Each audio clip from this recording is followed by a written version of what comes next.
안녕하세요. 자료 보완 요청으로 긴급 사용 승인은 조금 미뤄졌죠. 급박하게 달려왔는데 이제는 조금 느긋하게 기다리면서 공부해 나가 보겠습니다. 이번 시간에는 보완 자료 요청을 받은 사례들에 대해 한번 다뤄보도록 하겠습니다. 여러 가지 사례를 알면 나노코박스의 긴급 사용 승인 절차가 어떤 상태인지 가늠하기 좋죠. 심사 과정에서 보완 자료 요청은 일상적으로 있는 일입니다. 우리는 이미 알고 있는 사례가 있습니다. 메지온이죠.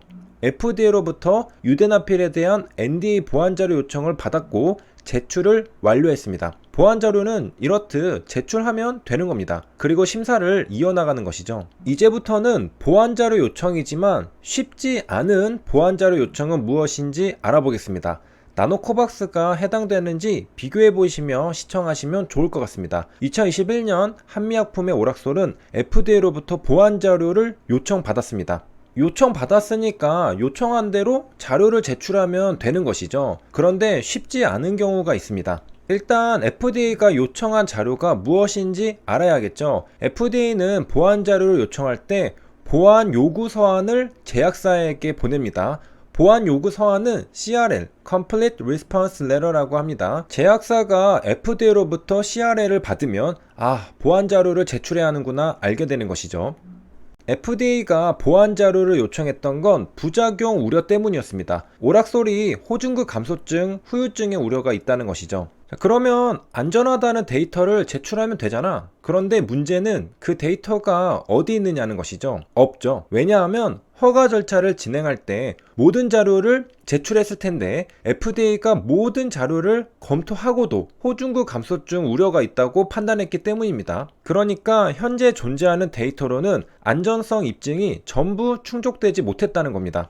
그럼 어떡하느냐? 데이터를 다시 모아야죠. 신규 임상시험이 필요하다는 뜻입니다. 여기서부터 머리가 아파오기 시작하는 겁니다. 임상시험은 시간이자 돈입니다. 보완자료는 말 그대로 보완해서 제출하면 해결되는 건데 그 보완자료를 모으려고 할 때 시간과 돈이 많이 들어가면 문제가 생기는 것이죠. 그래서 뉴스 기사는 FDA 시판허가 문턱을 넘지 못했다고 표현하고 있습니다. FDA가 보완 자료를 요청했지만 그 보완 자료를 모으려면 사실상 임상시험을 새롭게 하니까 어렵다고 본 것이죠. 물론 임상시험 해서 보완 자료 제출하면 됩니다. 그런데 과연 비용 대비 이익이 있을지 제약사도 생각을 해봐야 한다는 것이죠. 간단하게 보완할 수 있는 자료가 아니라서 그런 겁니다. 오락솔의 경우에는 FDA가 직접 추가 임상이 필요하다고 언급했습니다.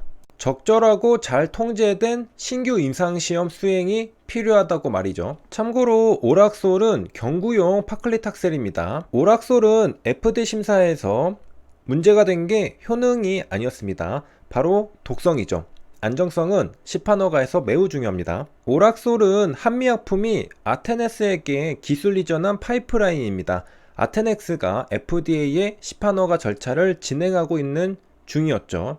사실 파클리탁셀은 이미 시판된 항암제라 큰 변수가 없다면 FDA 허가를 받을 수 있다고 판단했을 겁니다. 그런데 역시 세상은 호락호락하지 않죠. 정맥주사를 경구용으로 전환했을 뿐인데도 부작용 측면에서 FDA가 우려를 표하면서 시판 허가를 쉽게 내주지 못했습니다. 정맥주사를 할 때는 괜찮아도 경구용으로 체내에 흡수되면 예상치 못한 부작용들이 발생할 수 있습니다. 이런 걸 하나하나 입증해야 하는 겁니다. 정맥주사와 경구용은 같은 약이라 할지라도 흡수되는 루트가 다르니까요. 아테네스가 신규 임상시험을 진행할지는 모르겠으나 이어서 허가 절차를 진행하면 한미약품의 입장에서는 기술 수출 수익 기간이 늦춰질 뿐입니다. 결국 허가를 받게 되면 마일스톤으로 284억 원을 받게 됩니다. 그리고 순매출에 따른 로열티도 지급받죠. 가만히 잘 기다리면 됩니다. 한미약품 관계자도 말하죠. 추가 임상 여부 등 오락설과 관련한 시판허가 사안은 전적으로 아테넥스에 달려있다. FDA 미팅도 아테넥스가 합니다. 왜? 아테넥스가 LI에서 오락솔을 개발하고 시판허가를 받는 중이니까요.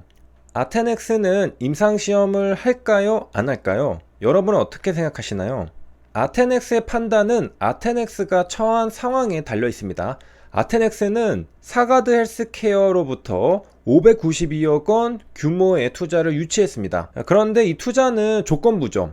오락솔이 FDA로부터 시판 허가를 받아야 성립하는 투자였죠. 오락솔이 상업화가 되면 592억 원을 받을 수 있는 겁니다. 그러니까 아테넥스는 어떻게 해야 할까요? 묻고 더블라가를 외치죠. 미국에서 오락솔의 새 임상시험을 수행하기로 결정했습니다.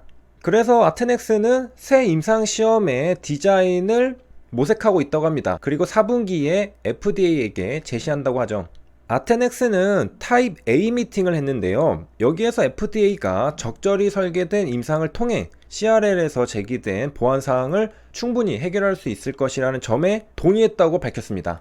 그러니까 해결이 가능하다는 사인을 받았다는 겁니다. 만약에 아테넥스가 신규 임상시험을 포기했다면 시판 허가는 문턱을 넘지 못한 채로 실패했을 겁니다. 그러나 아테넥스는 재도전하기로 했죠. 신규 임상시험을 진행하고 보안 자료를 모아서 제출해서 허가 절차를 진행합니다. 만약 최종적으로 허가가 되면 시간이 걸리긴 했지만 결국 시판 허가죠. 보안 자료를 제출하고 시판 허가죠. 결국 보안 자료 요청을 받고 시판 허가로 가느냐 아니면 포기하느냐는 제약사가 결정해야 하는 순간이 있는 겁니다. FDA는 그저 자료가 부족하면 그때마다 부족하다고 보완해달라고 요청할 뿐이죠. 계속 레이즈할지 다이할지는 제약사가 결정하는 겁니다. 그런데 임상시험은 역시 오래 걸리죠. 보안자료 요구가 2021년 3월 1일에 나왔는데요. 새 임상시험을 설계하는데 벌써 2021년 7월 6일이 되었습니다. 벌써 4개월이나 딜레이가 됩니다. 그리고 임상시험 진행기간까지 하면 몇 개월이 더 추가될지 모릅니다. 그러니까 우리가 오락솔의 사례에서 알 수 있는 건 보안자료를 요청하는 건 임상시험을 하면 해결할 수 있다는 겁니다.